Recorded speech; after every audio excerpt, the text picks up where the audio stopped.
quiet time? All right, no speaking. I'll tell you when, okay? All right. All right, we're here with Coach Kyle Simmons of Westfield High School. Coach, first of all, how was your summer and what did you do? It was nice. I enjoyed a lot of downtime with my family. Spent a lot of time in my backyard, just hanging out. I'm sorry, Coach. 2 seconds, my bad. You got it. Can't hear TV. That's never good. Give me a mic check. Mike. Okay, there we go. All right, take two. And cut. Thank you very much. All right, remember quiet time, okay? Thank you. All right, we're here with Coach Kyle Simmons of Westfield High School, two-time defending state champions. First of all, Coach, how was your summer? It was very nice. I spent a lot of downtime with my family in the backyard. My wife and I just purchased a cooling tub, which we enjoyed sitting in on the hot days. So it was very relaxing. Had a nice time. And now that the relaxing time is over, I'm sure you may not have had a lot of relaxed time, but now you get ready and geared up for the season. Can you give us a sneak peek of this edition of the Westfield Bulldogs? Well, it's a work in progress at the moment. Obviously, we got a lot of pieces to replace from last season's team, but I'm real pleased with the kids and the way they're working and the progress we're making. We're nowhere close to where we want to be, but I've been pleased with our progress. You talk about replacing some of those pieces. You have to replace, like quarterback Ramon Johnson, who's basically a 2-year starter at quarterback. Everybody knows quarterback is a very, very important position Sure. on the football field. Who is taking over the mantle, and give us kind of like a skinny on him. Yeah, so our sophomore Noah Kim will be stepping in at quarterback. He's a very talented young guy. The only thing is he's lacking some experience right now, so we're trying to get him caught up to speed. But some of those guys surrounding him that are older are going to help him out. If we can have a strong offensive line and some receivers who can catch the ball and do some things for him, that'll take some pressure off of him. He's also, along with a good arm, he's got some good feet, so that's going to help our run game out. Are you pretty much scheming the offense tailored toward him, or is it pretty much the same kind of scheme that you've normally run in the past? Yeah, I would say from a scheming standpoint that Nolan Cockrell would be a guy I would say we're maybe changing a few things up with, because he's could be a matchup issue when you split him out. He's a tight end, H-back kind of guy. He's also going to play a lot of D-line for us. So he's a guy we're looking to do some different things with that will help Noah out. 4th and 3. When I say that, what comes to your mind? 4th and 3. What comes to mind is against Oscar Smith in 2007 at their place. We're 4th and 3. Basically, we don't get a first down. The game's over. And Mikey Glennon completes a pass for about 4 to 6 yards for a first down. Okay, my bad. I was referring to last year's state title game against Oscar C. Smith. Was that a 4th and 3, or is that I believe it was, it was a big time stop. We've had a few of those situations. Certainly the year before, in 2015, we had a 4th and short that we had to get a stop on. And the same thing occurred in 2016. So, this school has prided itself on good defense since we opened in 2000, and that hasn't changed no matter who the defensive coordinator is or who the kids are. We play very gritty defense, and 2015-16, good offensive teams, but we really were on the backs of our defenses for most of the season until we got our stride offensively. So that was a very proud moment. There's a picture of our kids celebrating, literally as soon as they blew the whistle, and it always makes me smile to see that picture. Some of them are jumped higher than I've ever seen them jump before. You've had the 2015 success, you had the 2016 success. What is it about this program that just, is just very special? Well, I think we have a good culture here. We have good people. There's a lot of things that we don't have to teach or worry about because it's part of the culture. But it's about the people, and it's about the people getting the pieces in the right place at the right time in the right state of mind.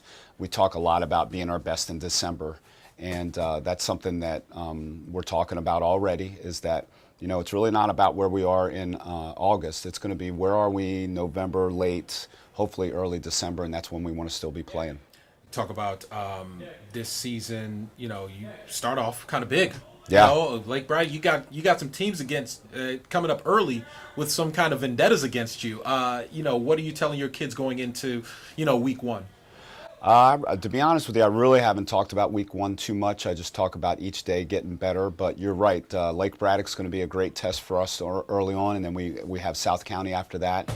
And then I guess they felt they wanted to be nice to us, and they gave us a bye week in the third week. So we're fighting to get to the bye week and hopefully be 2-0 at that point. You talk about the, replacing all of your talent and, two-time defending state champions. This team is not as experience laden as some of the past ones, but, do you sense that this team could possibly be as special as some of those teams in recent history? Yeah, that's really hard to say because, you're leaving a 2016 team in December and that's what you remember about them. It's hard to remember what they were like in August. So to sense that this is a state championship team at this point, it's just hard to envision that because there's so much work and progress to be done. But I think that we have a lot of things going for us.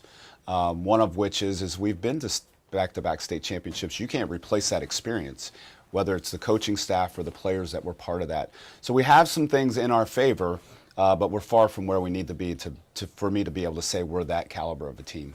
Now, for those that don't know, Coach Simmons is a cancer survivor. Can you give us an update on the progress of your health? Yeah, so I went to the radiologist in the end of July, and they stuck a scope down my nose and down into my throat, took a peek. Everything looks great.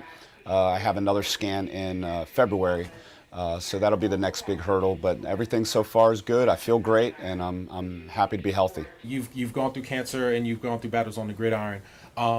Is there anything that you've learned through your process that you've been able to convey to your kids?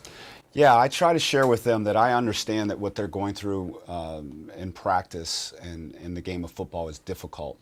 But I tell them how much of what I learned on the football field and the adversity of the sport helped me in life when I had to go through the treatments that I had to go through for my cancer, and that what they're experiencing right now is going to pay dividends in the future for them. It might not be from being sick, might be from a family situation, marriage, children, whatever the case might be. But these battles that they're fighting right now as a football player and as a young adult are going to be helpful for them in the future. Now, Coach, you've had a lot of talent come through this area. You've had Evan Royce, you've had the Glennon boys. I mean, when those players come back, what is it like when they come back?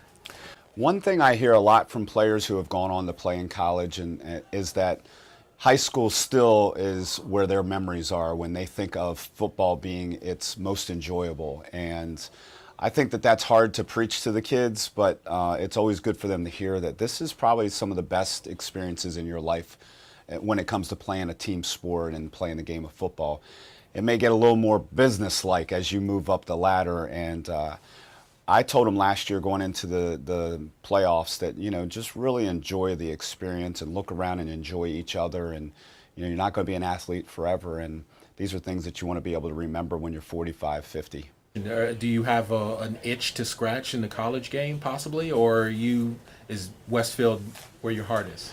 No, the high school game's where my heart is, and I get that question asked a lot. I think people underestimate what college coaches, the knowledge they have to have, and the energy and the knack for recruiting and all the things that go into being a college coach, and I don't know that I'm that caliber of guy. So I think I'm in a good place, surrounded with really good people, and I'm here for a little longer. I think you're more than capable. You've shown that. Your record has definitely shown that, and the kids that you've produced have definitely produced a lot of results in the D1 as well as D2 talent pool.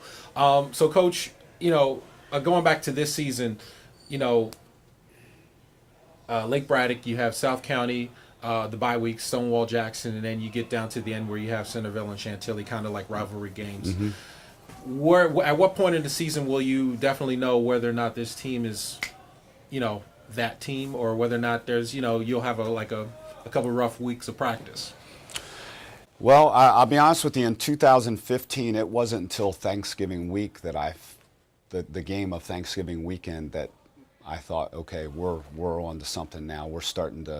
we're starting to gel and mesh. So you're just fighting to get to the playoffs, that first game in the playoffs, and you know, it could be as late as game 2 or 3 in the playoffs that you find out, hey, we got it now. So, but usually somewhere around game 7, you know that if you're going to make the playoffs or not, or you have a good indication of whether you're that caliber of a team. So I'd say game 7, it'll be a good indication. Do we have a chance? I've asked this to a couple of coaches that I've talked to already. I've talked to DeMathis head coach Elijah Brooks. I've talked to Wise's head coach DeLon Parrish. When can we get an and one situation in DC high school football? I would love to see you guys play a whether it be a DeMatha or a Wise or something like that, where there's just like an and one. Maybe if it's a number 1 and 2 in the rankings, boom, play one extra game and that's it. Do you think that'll ever happen? That's interesting you asked that. My daughter Summer just asked me that question about a week ago. Why don't you play DeMatha? And I said, well, those decisions are made for people higher than I am, and I don't know if the VHSL would ever go for that, or the county of Fairfax, but that would be interesting to have that opportunity. I think that would be a kind of a... Yeah, it'd be pretty cool. Yeah, one of the biggest games that you'd see in the area. I remember Tim Brandt telling stories about, when he was at St. John's, they would play, city title games and whatnot, and it was, they sold out, well, not sold out RFK, but, it was a really big turnout at RFK, and I just think that there's an opportunity to showcase all the talent in this area. That's right. In a game. Yeah. Who are we going to get on that? I will try my best. Okay. I'll push for it as long as the coaches push for it. I'll make sure I push for it as well. That'd be pretty cool. Yeah, absolutely. Well, Coach Kyle, thank you very much. You're welcome. Thanks for being here. Thank you. Absolutely. Thank you. Good. Perfect. Coach, thank you so much. You're welcome.